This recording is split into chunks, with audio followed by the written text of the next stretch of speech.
Bir bakışın yetti mənə, dünya sustu o an elə. Adını pıçıldadı ürəyim, səni seçdi heç demədən. Nə qədər qaçsam da olmur, səndən uzaq həyat donur. Bir baxışın məni çağırır, içimdə eşq yenə doğur.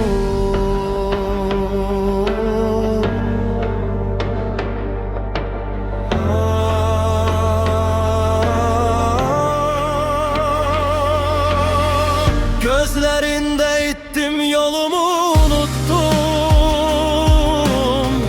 seninle her anı ömrüme yazdırdım. Bir defa kal desen dünyanı unudaram, seni seve seve özümü taparam.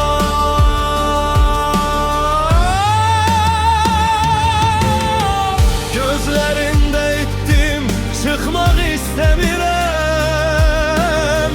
Sensiz bir sabaha inanmak istemirəm.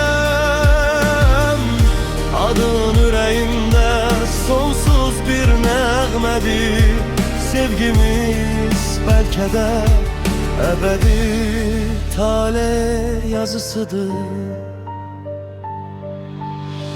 Ellerin tokunsa bahar olar, kederim bir anda yok olar. Seninle her nefes bir möcüce, sevgin yazılıp taleyime.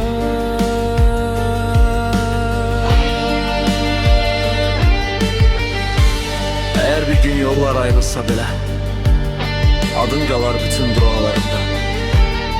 Çünkü sen benim en güzel hissimsin, kalbimin hiç bitmeyen nəğməsisin.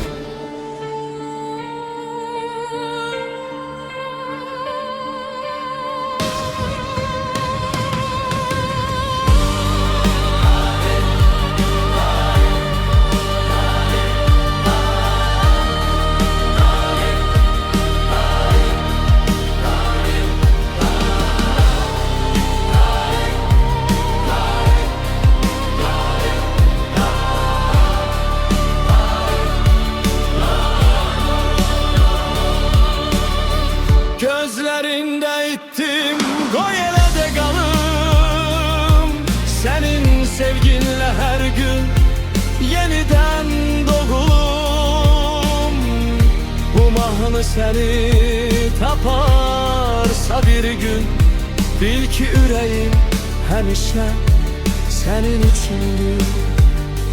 Məhv səhv elədim, keyf elədim, əf elədim, defn elədim. Bəlkə mən də səhv elədim, əf elədim. Yollarında piyan piyan, yol gedirəm o yan bu yan. Başım biraz duman duman, demə ki mənə o yan bu yan. Bəlkə mən də səhv elədim, yenə də səni əf elədim.